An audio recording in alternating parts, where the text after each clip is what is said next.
Hello and welcome to Landlord Voice, the podcast of the Scottish Association of Landlords, bringing to you all the news and views of what's happening in the private rented sector here in Scotland.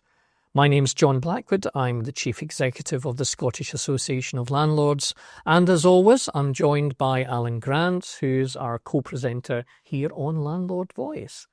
Today's session is a bit different because what we're bringing to you is a recording of a live session that took place at Scottish Letting Day, which was our annual flagship conference for the Scottish Association of Landlords that took place on the 21st of October at Murrayfield Stadium in Edinburgh. So we're going to be bringing to you in this podcast a recording of the entire session, which was chaired by Stephen Jardine, and very much a debate, taking questions and answers on what's topical in Scotland's private rented sector. So I hope you enjoy it. I think we're more or less ready to start this final session, rounding off Scottish Letting Day 2025, brought to us by the Scottish Association of Landlords. From deposits to registration, ending tenancies, evictions and taxation, today has hopefully been packed full of good, useful information for you to take away to help navigate the complex world of being a landlord in Scotland. But what's coming down the road for us? What can we expect next? We're about 7 months away from Holyrood elections that could fundamentally and quite dramatically perhaps change the landscape for landlords in Scotland. So this final session, we're going to meet some of the people who are looking for your votes and who will help decide the future shape of the sector here in Scotland. My name's Stephen Jardine, and as well as presenting politics on the BBC, I was a landlord until earlier this year, so I know a lot of the issues that and the challenges that face you all in this room this afternoon. So I'm here today to hopefully get you some answers. Helping us do that, our panel of politicians. We did invite all the main political parties to be here today to answer your questions. Unfortunately, Scottish Labour and the Scottish Greens were not available to join us, but I'm very pleased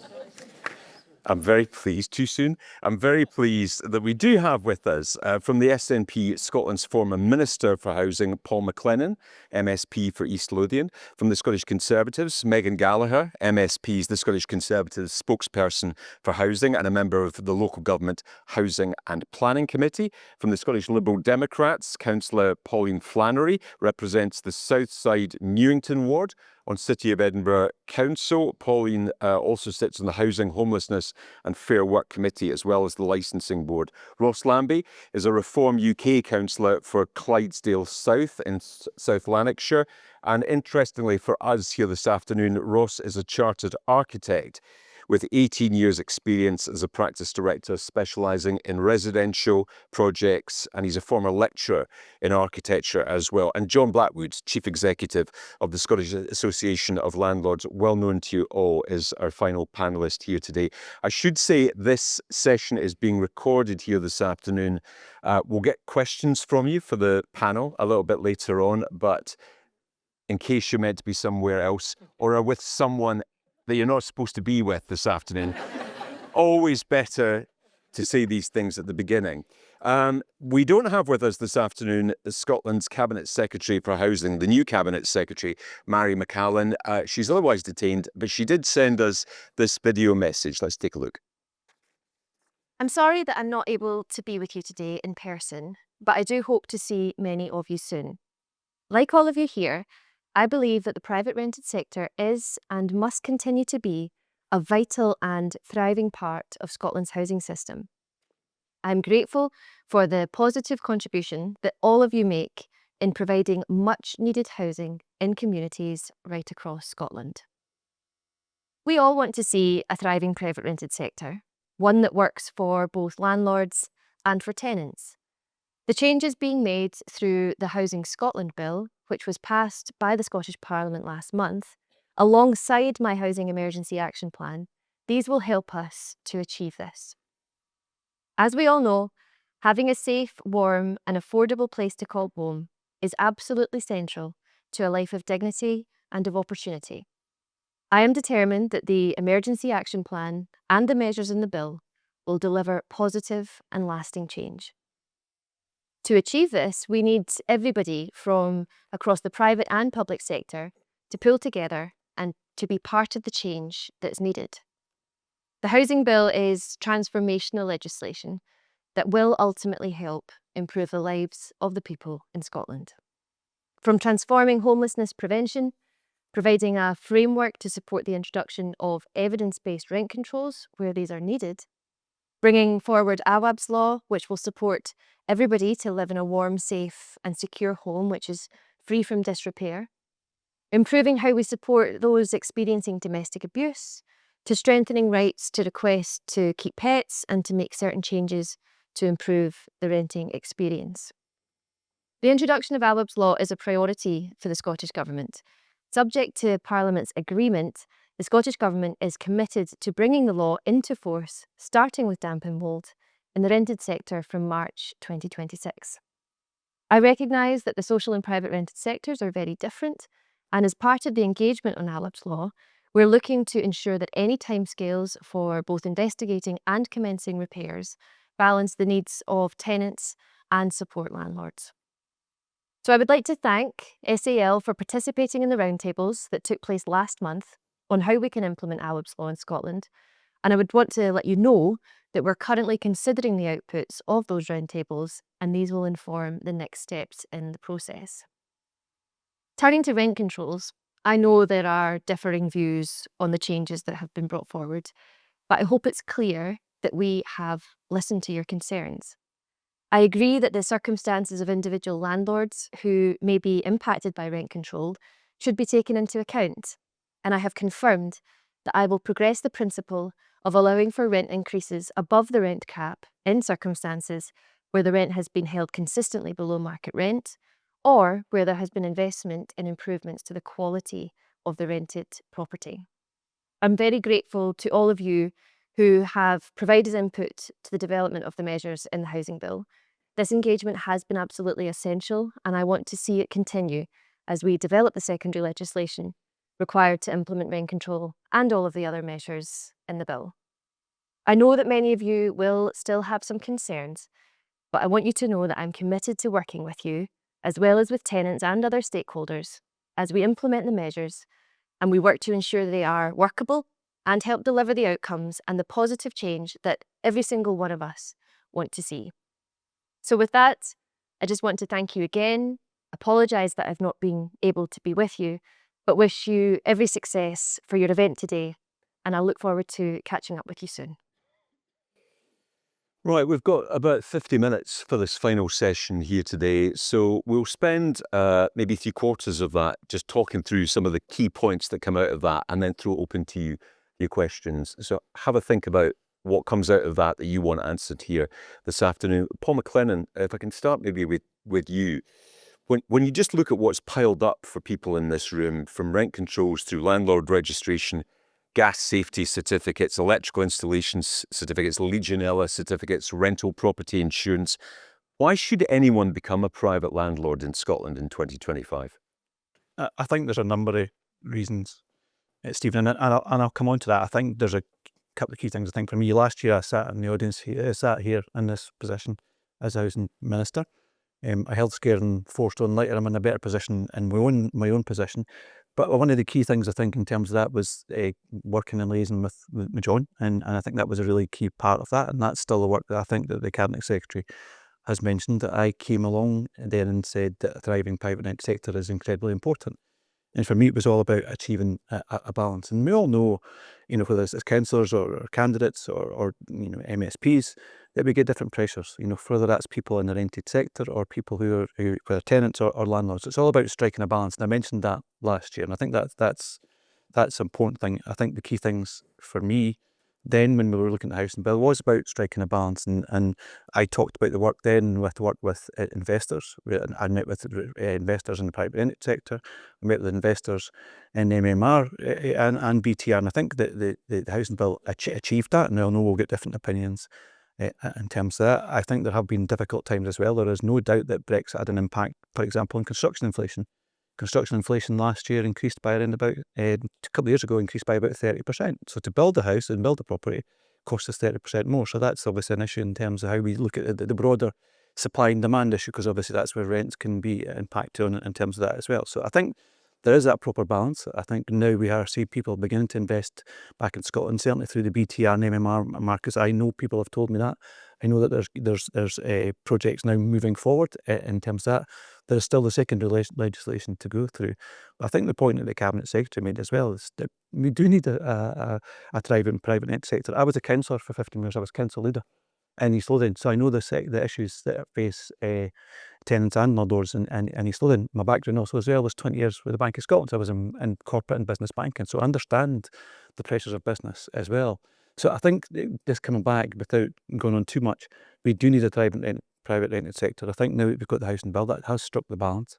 There are still other pressures that are out there, and John and I were having a chat before that around about rent controls, for example, and I think that has got to be evidence-led and data-led to whether the rent controls are needed in specific parts of Scotland. We're seeing where pressures are in Edinburgh and Glasgow. In other parts of Scotland that doesn't exist, but that's got to be demonstrated in Edinburgh and Glasgow as well, and I think that's a really important part. I'm sure data will go on to that, but we need a thriving private rented sector. Without that, there's no doubt. Reform, Liberal Democrats, Conservatives, you'll be writing your manifestos soon for next May. Mary McCallan said in a video message that she's listened to what the landlords have got to say. Do you see evidence of that, Megan Gallagher? Well, the devil will be in the detail when it comes to party manifestos, who is standing up for the private rented sector and who is not. The Scottish Conservatives unashamedly stand up for landlords right up and down the country, and that was evidenced through the work that we did through the housing bill at stage 2 and stage 3. I had the pleasure of working alongside John with some of the amendments that we brought forward, trying to bring that case that we were supporting landlords and making sure that the bill that was travelling through Parliament wasn't going to be detrimental in terms of when you're talking about open market rates, and also when you're talking about MMR, BTR. But of course, you know, the devil will be in the detail when we come to our party manifestos. It's certainly an area that I've got a huge interest in since taking over as the housing spokesperson for the Scottish Conservatives last year. And again, you know, I'll be working alongside John and various other different key areas of the housing sector as we are forming our manifesto. But there's a lot of conversations that need to be had. But if I can say, I do believe that politicians probably need to take heed of what's been said and perhaps put a pause to legislation for the private rented sector for a while now, because at the end of the day, any more legislation on top of the legislation that's been passed, I think could cause more difficulties for the sector. I don't think that's what any of us want to see, and that's something that I hope the Scottish Government will listen to on the back of the housing bill and the discussions that came from that. Okay, that's interesting. Paul was saying there's a balance to be got in all of this. Is the balance right at the moment?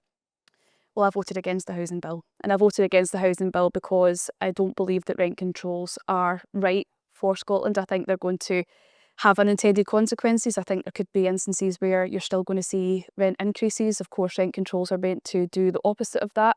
We still might see landlords decide that they don't want to stay in the sector. I hope that isn't the case, because you're absolutely vital, you're pivotal for the housing supply that we have in this country. You're providing warm, safe, secure homes for people, and I think that's something that you should all be so proud of in terms of what you're able to do within your own properties that you own.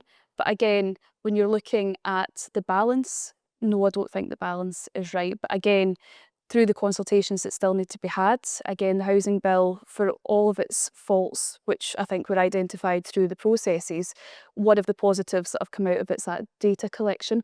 And I think that's something that's going to be integral when we're moving forward. If we're collecting the data, then we're going to be able to look at the market, see what the trends are, see what the issues are, and then we can have debates on that and better legislate. The problem with the housing bill was we didn't have the data when we embarked on that journey, and I think that was one of the huge pitfalls of that bill. Pauline, you sit on the Housing Committee in Edinburgh. You know the pressures here. What's the Scottish Liberal Democrat attitude to private landlords in Edinburgh and in Scotland as a whole? How encouraging are you of them? I think we're very encouraging of them. If I could just go back a wee bit, one thing I think that is quite positive that we should all take away with the new housing minister is the approach to work cross-party. I think that's absolutely essential. You know, if I ruled the world, I would take politics out of housing, because housing is the central part of everybody's lives. And also, it's one of those areas that will never stop. It will keep coming on and on. So in terms of actually making a difference and actually having what Willie Rennie would call a moderate balance, which I think is absolutely right, is absolutely key. I think the difficulty for me as a councillor sometimes is balancing up some very, very heartfelt deputations where if you could wave a magic wand, I think everybody on that committee would actually do it. I think the private rented sector is integral to the mix because it is diverse. We do need different housing stocks and also people's needs. I mean, in Edinburgh, we're a city, we're a cosmopolitan city, we're a university city. It's very, very different, the type of mix that comes into Edinburgh in terms of either needing a home or a permanent home or for 3 years or for 1 year. We have quite a diverse mix. So we do need something that is flexible. And I do think that private sector is most definitely part of that and needs to be part of it. And again, if I can quote Willie Rennie, he's talking about one sector. And I think he's absolutely right. It should be housing. I think sometimes we get ourselves into silos by this or that. And this is where you can have instances, I think, where you have a balance of rights or you have a balance of interests and you can get skewed one way or the other. And I think if you look at the transcripts, for example, from the housing bill, in the closing remarks of Mara McAllen, there was an appeal both to the Conservatives and to the Greens. So in other words, there was this sort of move to be a lot more moderate, a lot more tolerant, and actually see sectors that can actually help each other, prop each other up, but not an either or. And my final, perhaps I hope, kind of relief might be is to stop this narrative all the time that somehow landlords bad, tenants good. It really does not help. And I think every person in terms of how they talk, the tone, how they communicate is absolutely key there. We're all part of a good sector if we want that to be. Ross Lambie, as the new kids in the block, you've got the luxury of no hinterland of policies. When you come to write the manifesto for next May, you're starting from scratch on this. What's the attitude going to be to private landlords from Reform UK and Scotland? Attitude's a good way of putting it, because what the audience here today are really interested in, what is the attitude of these political parties to them, to you guys? And speaking to people in the room outside, you guys feel set upon, you feel targeted, you feel that you're treated or perceived to be, scoundrels who are pocketing cash and preventing other people from getting housing. That's not how Reform see you guys. You don't see you guys like that at all. What we see you guys as is SMEs, effectively, small to medium enterprises, largely, with one property, potentially 10 properties. You maybe got 1 member of staff, you maybe got 30 members of staff. You're small, medium enterprises. And they are the bedrock of the economy. They always have been, always will be. And if you look at a Reform policy contract that we put together for the general election, which was only last year, feels like a lifetime ago, you'll see all the measures in there are to help SMEs get off the ground and support them. And there were specific ones for you guys. But yeah, largely that's how we see these guys. That attitude that you talked about, where do you think that's come from? Well, the political parties represented on the stage, largely. I mean, these guys have been targeted. I use the word targeted because, unlike any other small to medium enterprise, they've been legislatively targeted in terms of, restricting your operating terms, how you can run your business. You've always been targeted in terms of tax. Like I'm an architect, I can go and borrow money to grow my business and claim the interest as a business expense. You guys can't. Why? Makes no sense whatsoever. And you've also been targeted in a funny way. They want to license you as if you've almost got some kind of business ASBO. I just don't know. I actually don't know how you guys are still going. We'll find out a bit later when we hear from you. But John, do you accept that? Is that how the membership feel? Do they feel vilified? I think, I guess to go back to Pauline's point, there is this narrative out there that landlords are bad and tenants are good. And the press play on that. And we hear it from politicians as well in the Scottish Parliament and the UK Parliament for that matter. And we need to get beyond that. We need to understand that first and foremost, as part of Ross's point, is that landlords are investors. We're in this to make a profit. It's our business. And we need to be treated as business people in doing so. We also provide accommodation. And actually, as a landlord myself, I'm very proud to be a landlord. I think I'm quite good at the job and I've invested a lot in it. But you know what? People out there don't care. They're not interested. And they just see big, rich landlord. You don't need to worry about these things like paying your rent. Well, actually, we need to have tenants that can afford to live in our properties. Because if they can't afford the rent, we've not got a business. They're our customers. And we have to satisfy those needs of the customers. And I guess to go back to last year when Paul and I had the discussion on this stage, I was very much saying to Paul, and in private conversations we had when he first became minister, is that politicians are very good at telling us what we want to hear. But you have to deliver. You have to actually follow through in that. And what members here don't see are those back conversations that we have with all the parties, actually. And I think they all get us and they say, I understand your concerns. But my membership don't hear that. And we need to hear that directly from you. So you need to put action behind that. And Paul actually acknowledged that on the platform last year. And it's on our wonderful Landlord Voice podcast. So people can go and listen to it if they weren't here last year. And Paul said, we need to reset that relationship with the private rented sector.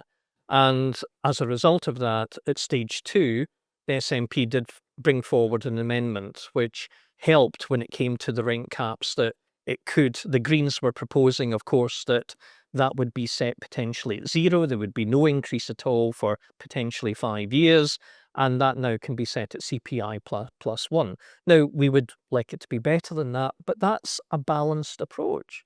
And you've just heard from the Cabinet Secretary now that she's prepared to now look at our more recent campaign, looking at below market rents. So how can landlords be allowed, if they've got a below market rent, to reset that rent to the market? I've been delighted that Megan and the Scottish Conservatives have picked up on that for us and championed that through the Scottish Parliament. So it's action. It's people need to see who are here and in the wider community that landlords do listen, politicians do listen, and are prepared to act and support our sector. But we're still not getting that, and we need to see more of that. So the end result of people feeling this way, people feeling vilified, is that they walk away from the sector. And we know the numbers have been doing that, Paul. Are the Scottish Government worried about the number of private landlords who are leaving the sector?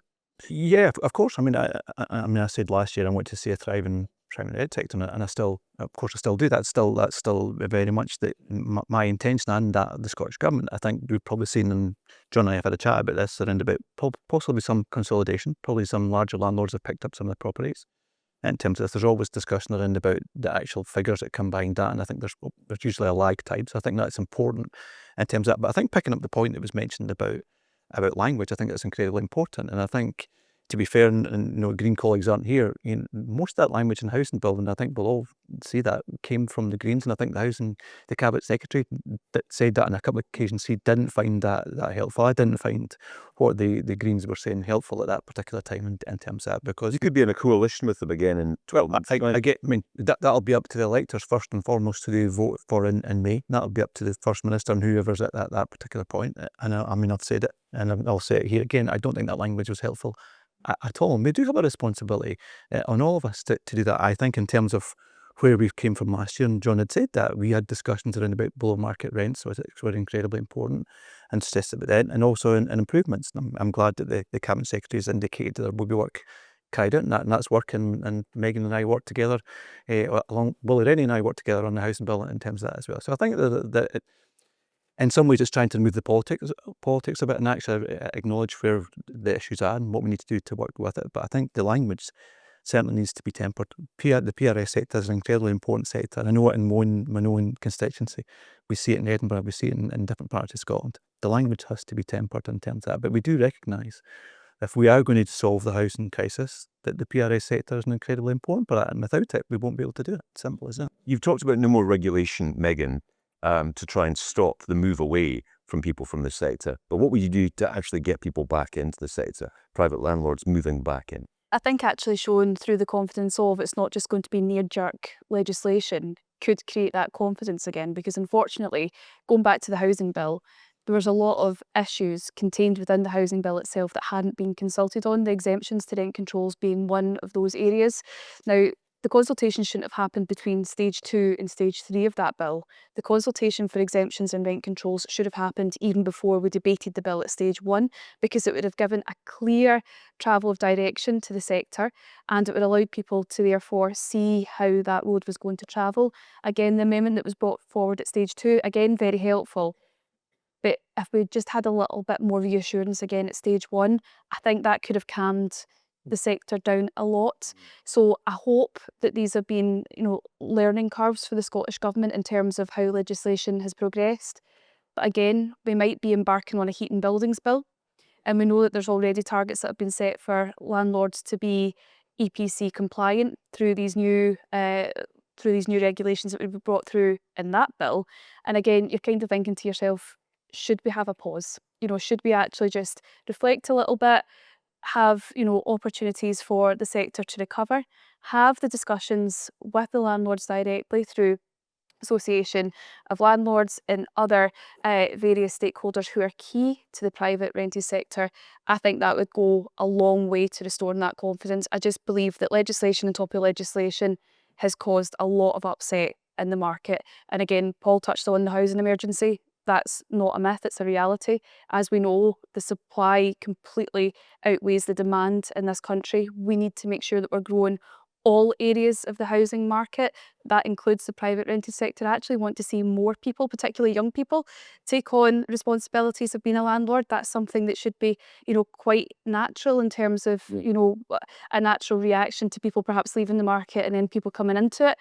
Again, I don't think we're seeing that. So we need to have a stop and a pause, reflect, actually properly engage with the sector, and then if anything's to come out of it, any legislation then can come back on the table. But I just think we're embarking in too much just now, and from what I've been hearing, people are looking for a pause. Okay, well, I'll come back to you, Paul, but Pauline, would you agree with that? That just stop and let things settle down and work out where we are before we go any further? I think yes, because we've had 2 references to housing crisis and housing emergency. And I think this is quite interesting, certainly from 22 when I was elected, and then in November 23, that's when Edinburgh declared a housing emergency. And that was on the back, really, of extreme rises in homelessness figures. And I constantly find this, that a crisis, emergency, they're 2 actually very different things, because the crisis perhaps is more about supply and actually how we're going to kickstart positively good builds, more homes, whether that's social homes, private rented, how are we going to do that? The emergency part of everything, though, is something really, really different. So, for example, when there was the emergency legislation on cost of living, Lib Dems there voted for rent freezes, because emergency measures and emergency actions sometimes demand things that you have to do literally in that moment. Would we do that per se? No, I don't think we would, because I think that balance that we were talking about, it needing a much more diverse housing sector, is actually still key. But it always depends. Are you in an emergency or are you in a crisis? So to kind of answer your point, yes, I think we need to be looking at incentivizing, particularly the private sector, rewarding people that keep their houses and their stock up to standard. I think that's the way forward.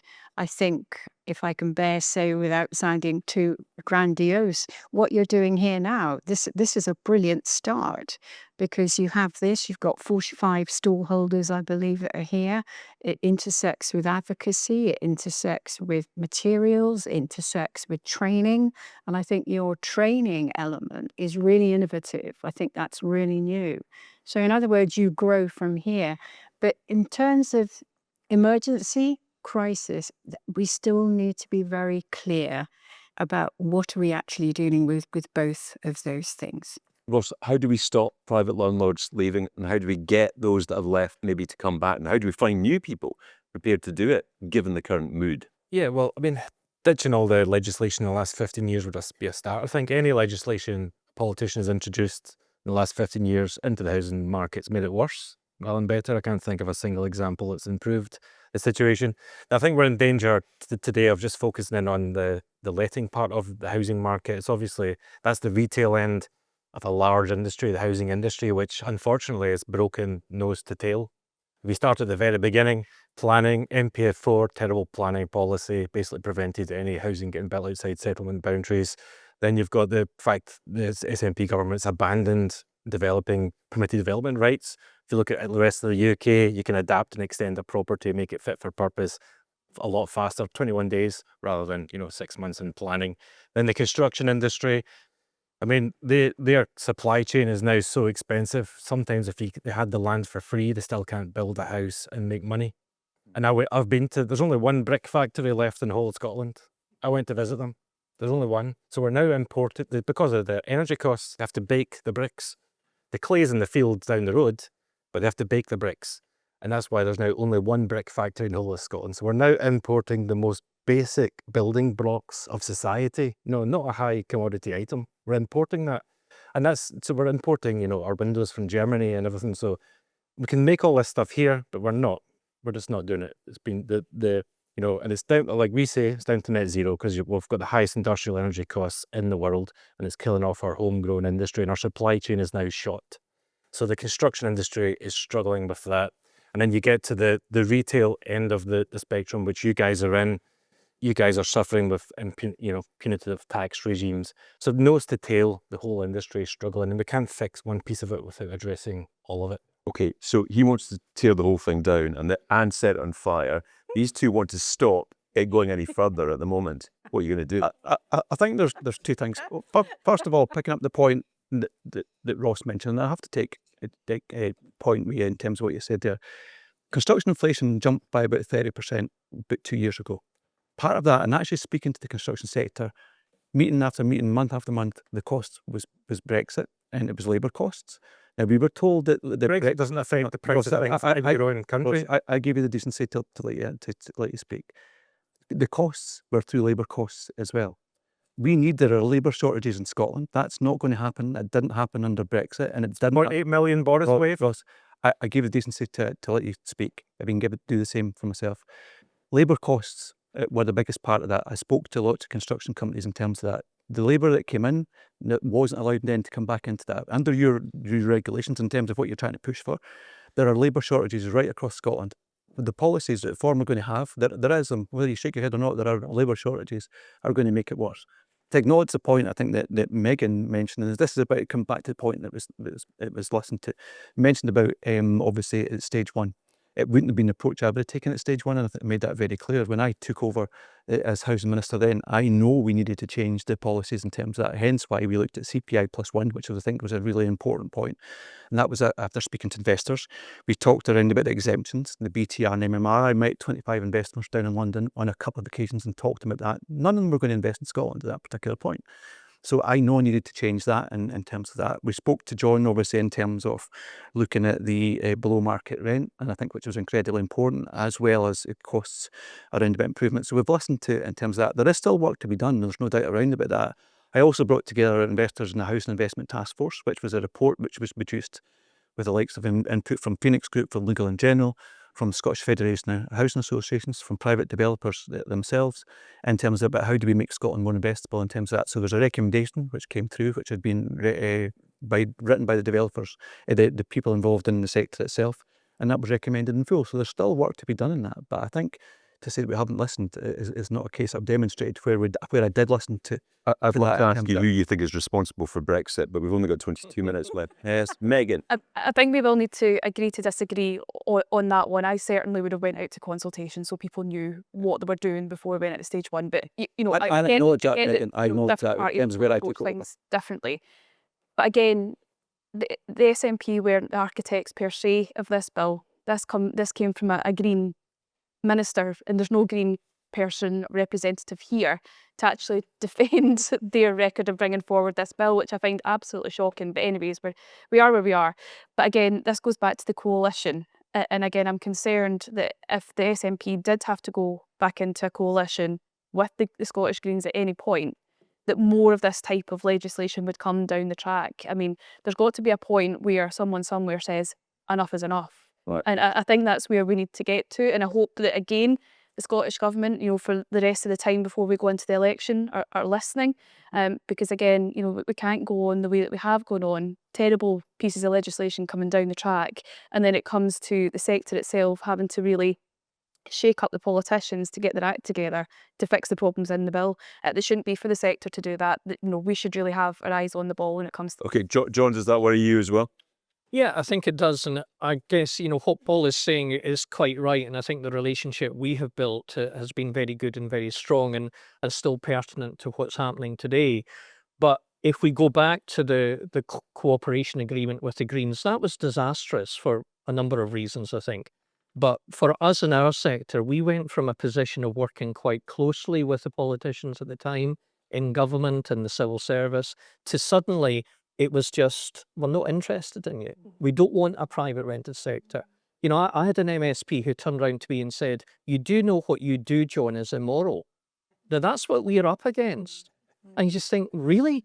I provide homes for people to live in. That's a bad thing. Actually, you should be encouraging me to do it. And when Paul came along, because we had these very frank conversations, and said, this needs to change. And to be fair, he did take that on board. And I think we need to continue to build upon that. But what we're hearing from the government now is, yes, we want a private rented sector. And I get that. But what they're courting now is institutional investment. Oh, yes, you'll be exempt from rent control. You don't need to worry about it. Purpose-built student accommodation, which is the most expensive accommodation in this country. You can build wherever you like, but actually, do you know what? You're going to be exempt as well too. But the majority of the sector is provided by people like us, individual landlords, over 95% of the sector. And what I really want to, and I know it's not you, Paul, but your colleagues in government, I want to be asking the questions and you telling us, how are you going to support us? We're not big business. Most landlords, as you know, just have one or two properties. So what are you going to do to encourage us to stay in the sector? And that's the big question that needs to be asked as well as answered. Paul? I think there's a number of things and acknowledge what John said there. I think when John and I had the chat, we talked about below market rents in terms of that. And I think that's a really important part because I think that's a really, I think there's a lot of people who do that and that's the goodness of their heart. And I know there's a lot of people in there who'll do that, whether it's renting to friends or colleagues or whatever, there are below market rents that are out there and we acknowledge that. I think in terms of then the improvements to the sector as well, and to properties as well, I think it's an improvement. And I think we heard that the Cabinet Secretary, she referenced that in Parliament and she's referenced that in our opening remarks today. We need to be doing more of that. And I think one of the key things as well, and I think we kind of touched on it as well, and Megan and John and I were having a chat just before here, and one of the key things he'd said is that it's quite an ageing sector, and I think we touched on that in terms of, and no disrespect to anybody that's here, please don't take it that way. Take it that way. Well, that's a strategy. But he did mention, the average age was probably 50s, 60s, and I think it was Megan that touched about. We want to see people come into the sector in their 20s and 30s and taking it on as a business. Now, some people will take it on as one or two properties. There's an opportunity to then look at portfolios of 10, 15, 20. So I think that how do we then get that? And this is where the important feedback be from yourself. How do we get people in their 20s and 30s into the sector in terms of that? And I think we all need to do more in terms of how we get people. Well, strapping ADS would be a good way of doing it. So could you do that, Paul? Well, I think, again, that tended, and I think you're right because we've had this chat, that tended to go into not so much housing policy in terms, but also in regards to probably more budget and finance sector type of issues. But I think we need that closer connect, and I think that's really important. And I think that an ADS is an important part of that. How do we encourage people to come in through tax policy, not just in terms of housing policy? And I think one important point, Stephen, as well, and it comes back to the Lib Dems and Labour supported the housing bill as well. I know that the Tories voted against it, but the Lib Dems again voted for it, as did the Labour Party. So it's not, it's not the government as against everybody else in terms of this. But I think in the point you reference in terms of financial, incentives, I think, is an incredibly important point. It's not just in housing policy, and I think that's something that I'll be urging colleagues to look at in terms of the manifesto. And coming back from the feedback today would be really important. And sitting in the Housing 2040 group, which Paul co-chaired when he was Housing Minister, you know, one thing that struck me was that to actually build a new home to rent costs about £200–300. And then you've got all the delays with planning. And 300,000, John. Sorry. So I wish it was. Sorry. I really wish it was. Yeah. Yes. And that's a lot of money. Yes. And it takes time. It's about 2 years by the time you would go through the process to bring that into fruition. Whereas actually these guys out here, if they were so inclined, could just go and buy another property off the second-hand market. And that might cost the government just about £8,000 to £10,000 compared by giving them relief on ADS as opposed to 200, 300. That's a no-brainer. No, and you're right, John. And one of the key things On condition it's let out. the other thing we can talk about as well is there's a number of empty homes in Scotland, which I think is an opportunity for the sector to get involved in. And there are various local authorities that are quite good in terms of working with in private sector, at least, and in terms of that as well. I think there's more to be done in terms of that. There are around about 40,000 empty homes in Scotland for a number of reasons. And complicated reasons, but we talked about before as well as how do we get the sector involved in looking at the empty homes, because again I think that's an opportunity for the sector to take it on, and there is a level of expertise. I remember speaking to Perth and Kinross Council around about works that they do, for example, but there's lots of other local authorities I think need to be doing more around about the empty homes and how we can work closer with, and we talked about this in terms of how they can work with the PRS sector to try and encourage, because 40,000 homes is homes that are sitting there for people that could be used now. Now, they're often complicated and they're often in hands of, whether it's people living abroad or complicated legal positions. But again, that's something, we need to be looking at. And I think that's something that should be picked up in the manifesto and developed more. Okay, enough talk from us. We've got 15 minutes left. So I want to throw this open to you for your questions based maybe on what you've heard so far. Let me go to the lady on the aisle. Just keep your hand up for a second, will you, just so we can see you. Yeah. We'll get a mic. Great, we'll get a mic to you. If you can maybe just introduce yourself, tell us who you are. Hi there. Don Rendua, I'm in the ageing landlord category, but there's still some life. Told you that would be a bad idea. I was just reflecting on what I have. I think if I was to take anything away from being a landlord, it would not proactive, because I'm rural. So when the EPC regulations came in, they started, I think it was 2017. They were saying to us, any work you do from 6 months' time will count. And I looked at our cash flow and I thought, gosh, the cost of bringing these houses up to standard is enormous. For us to survive as a business, we've got to start now. I've started now. I put in 26 heat pumps, and today I saw a big red line go through clean heat systems. So I've just spent a pile of money for nothing. And I just feel that I can't keep ahead of the legislation. And I think rural landlords are going to be hit so much harder with this EPC, because all the work we've done is not going to count, and you're going to start with another 10 grand on every property. So that's one thing I wanted to say. And the other thing was in terms of getting rural houses built. PKC charge you unending transport contributions, developer contributions to take existing buildings, which already costs 25% more to build, and put them back into the housing portfolio to turn them into a house. So it's almost impossible. And then rurally, you need special driveways that you don't have anywhere down the track. So the cost is completely prohibitive. And there's a pile of stuff sitting there that we could bring forward if you'd not charge us all these exorbitant costs. So there's so much that can be done if you were to work with us. That's what I wanted to say. Okay, thank you. Yeah, I mean, we tend to think about towns and cities, but the rural point is really important, Paul. What would you say? And I think that's important because, again, Megan and I were talking about this, obviously, in consulting with stakeholders all the way through the housing bill. And I think the rural housing is an incredibly important part of that. And I remember speaking to representatives of the sector, talking to them around about that. How do we encourage people in the rural sector as well? Because, again, it's there. So I think that's a really important part in terms of the housing bill. And Megan, I know, touched on some of the details when she was talking about it in the housing bill in terms of that as well. So I think we need to recognise that. In terms of the EPC, some of these regulations are obviously set by Scottish Government, some of the other regulations are set by UK Government. So again, I think it's almost looking at that connectivity right across all the legislation. Yeah, it's constant change. And I think that's right in terms of looking at that. And I think when we're going into the manifesto process for the next when we're all the parties in the process of doing that just now, I think that's an incredibly important part of it. Is how do we get I think the key thing for me last year was how do we get some certainty to the sector? The housing bill I think kind of gives you a little bit of part of that. There's much more needing to be done in terms of the heating buildings. Megan touched upon as well. I'm not party to the discussions around that, whether a bill will come forward or not. In terms of other legislation, I think AWAB's law is a really important part of it, but I think that's something that we need to work with the sector in terms of that. And I don't think any landlord would say that's not the case. And I think that's, and John has mentioned that, but we need to work with the sector in terms of that as well. So I think there has to be a balance in legislation, and I think you're right. Yeah, just certainty was what you were asked for. The gentleman behind you with the pink shirt, you had your hand up as well. Just again, hang on a second till we. Yep, there we go. So my name is Mike Buxton. So I've got a modest portfolio as well as being a letting agent as well. So my question is for you, Paul, and you, Ross. You're saying, so anybody in this room who's a PRS investor, they pay 8% ADS. If anybody in this room chose to invest their money in vintage cars or cigar collection, works of art, whatever, you wouldn't have that. So an obvious way of stimulating the market again would be to say, right, these 40,000 empty homes you're saying, issue a dispensation to say there's no ADS on that. It's just common sense, I would have said. But also, I read that there's a rumour that the 8% is going to be increased yet again to 10%. I would say a way to stimulate the market for your 20-year-olds, 30-year-olds is to freeze that, reduce it, or even better, abolish it entirely. Because why are we penalised for choosing to invest in that sector when a lot of other investments are not? Right, okay.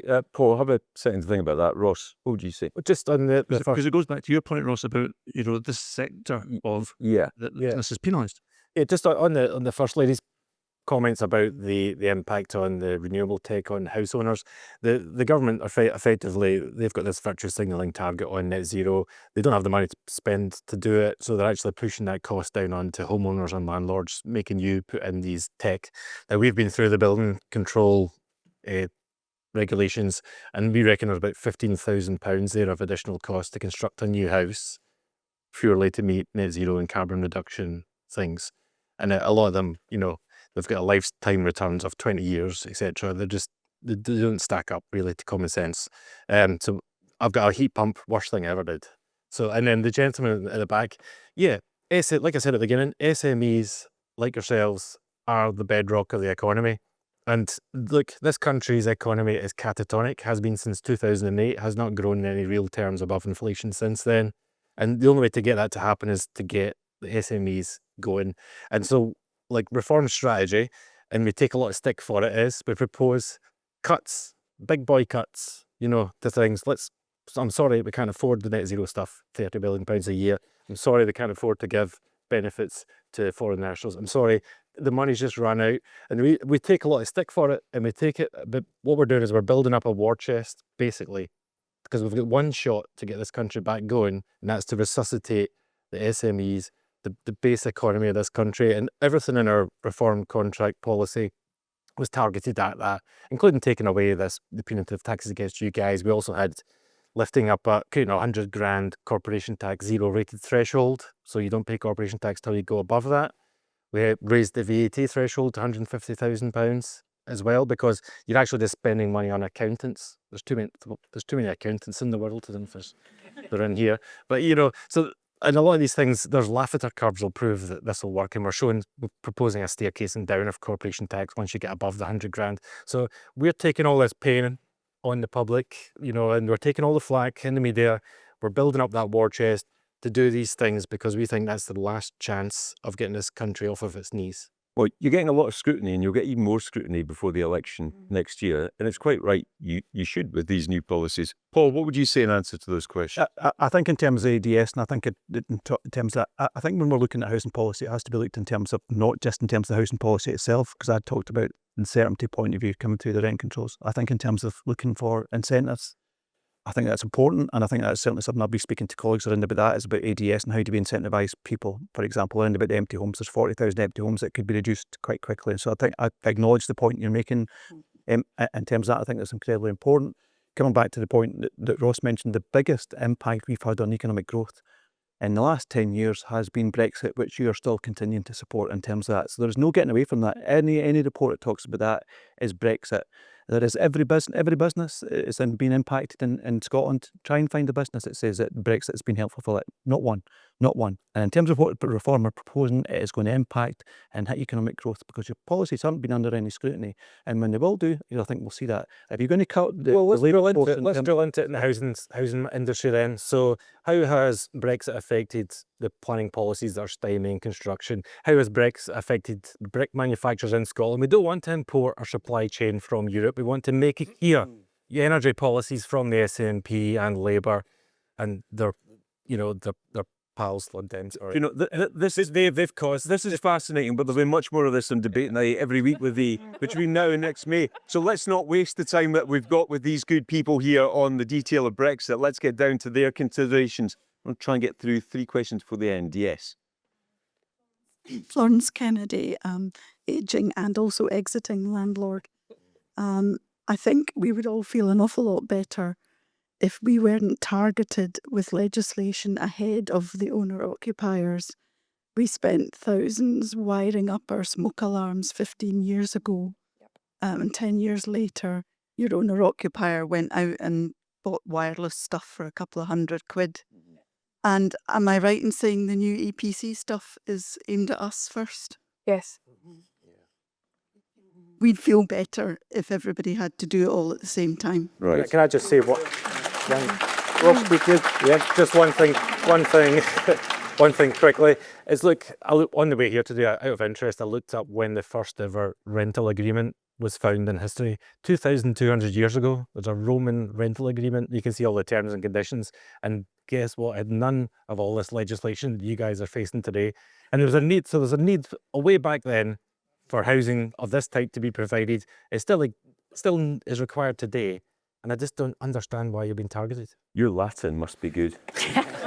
We also didn't have fire safety regulations back in those days, so I think we need to put that back into context, to be honest. But I totally take your point, because when it comes to the EPC review, we might have the Heat and Buildings Bill before the EPC review is being concluded, and we know what the motions are going to be of that review. And going back to the point that the lady made previously about trying to upscale your homes, making sure that it's got all of the right valderals or whatever it is that you want to call it, making sure you've got all of the correct systems in place so you're hitting that EPC target.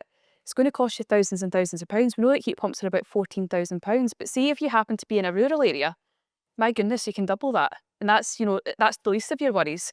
And again, one of the best and worst conversations I've had with a landlord in the Scottish borders recently was that she was trying to work her way up to be EPC compliant, basically doing all of the good stuff that yourself and others have been doing to try and follow that policy trend that we're seeing.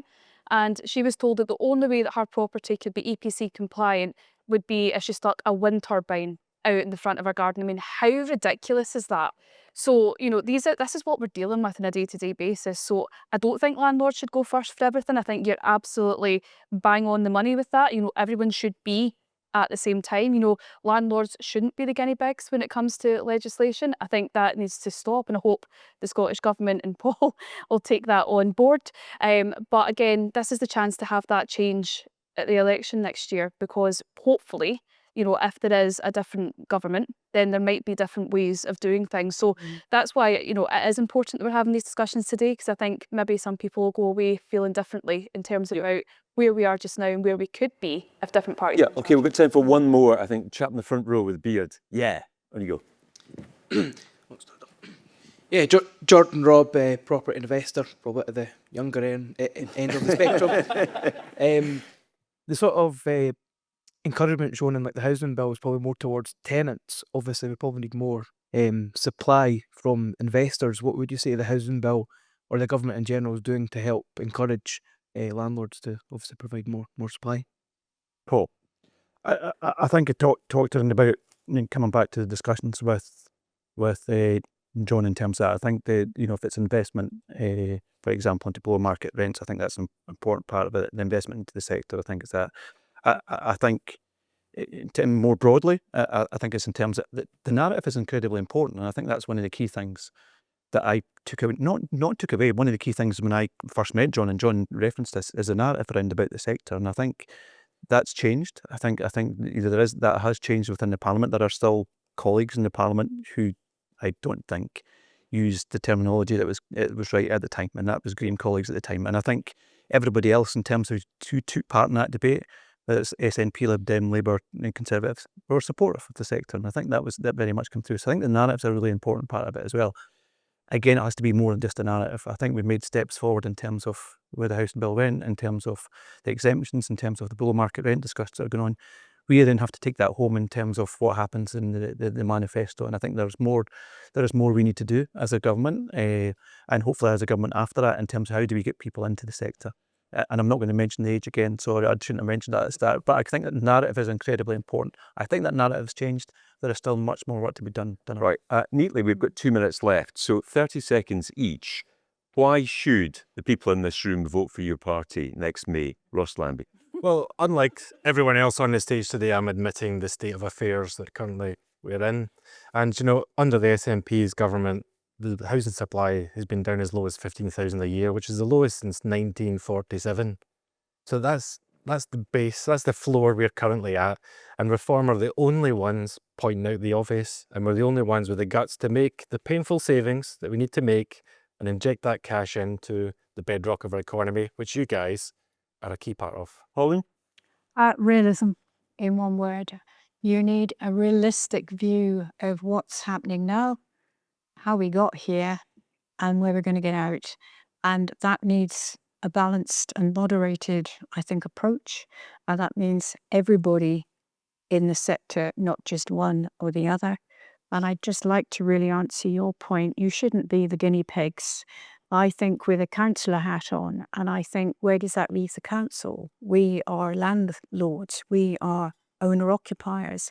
We're also factors. And my worry almost constantly is, well, how do we fit into that? So I don't think one group should be vilified or one group should be ostracised or taken out. I think there needs to be that holistic thing. And I think Willie Rennie's one sector is the reason why you should. Megan, why should people vote for the Scottish Conservatives in this room next May? So the Scottish Conservatives backed you throughout the housing bill, through our amendments, through working with the Scottish Association of Landlords, but also we continue to raise your concerns in the Chamber without any apologies whatsoever. We also called out the Scottish Greens for their nonsense in terms of their inflammatory language in the Chamber, and we will continue to do so. But we also realistically understand where we are with the housing sector, the housing market. That's why I'm saying let's take a pause, let's reflect, and let's make sure that we're moving in a direction that is not going to upset the private rented sector, because you are integral to solving this housing emergency. But finally, if I just may pick up on the point, be careful of who you vote for. We're tried, we're tested, and we don't believe in fantasy economics. So that's why. I wonder who you're talking about. I wonder who you're talking. Paul McLennan. Very quickly, I think in terms of, I think in the last year, through myself and through the new Cabinet Secretary, we have demonstrated we've listened, and will continue to do so. I think it's through a balanced policy approach. I think we're kind of looking beyond that for the next year. I think there's lessons to learn from all of us for the sector about how much we need to balance that policy approach. So that's financial and budget-based policies as well as the housing policy itself. So I think we have demonstrated we've listened. And I think we have to have that balanced approach going forward and to deliver that. Okay, the next year. John, wrap this up for us. What do you want to hear as a sector from all the political parties and the ones not represented here on the stage today between now and next May? I think they need to be very open and honest with us through their manifestos. They need to turn around and say, we value you, we need you in the private rented sector, and we're going to encourage you to continue to do exactly what you're doing. And these are the messages we're not getting. So we need to get, we're investors. So we choose to be in this sector. We choose to let out properties to provide homes for people to live in. So we need to be encouraged to continue to do so. Or are we just the pariahs of society that politicians want to get rid of? And if that's not the case, then manifestos need to clearly stand up and support us. And that's what I want to be seeing. And we're going to be certainly campaigning for over the next few months. I hope you've enjoyed this final session. Thank you very much indeed for being a great audience. There are still some of the exhibitors with us this afternoon. Please take the chance to see them on the way out and spend some time with them. And please thank our panel here this afternoon. Thank you very much indeed. And with that, another episode of Landlord Voice comes to an end. Thank you for watching, and please do think about liking, sharing, or subscribing to our podcast. I'll be putting an awful lot of work into these shows, and your support is very much appreciated. But it just remains for me to say, for me, Alan Grant, and for John Blackwood, we'll see you next time.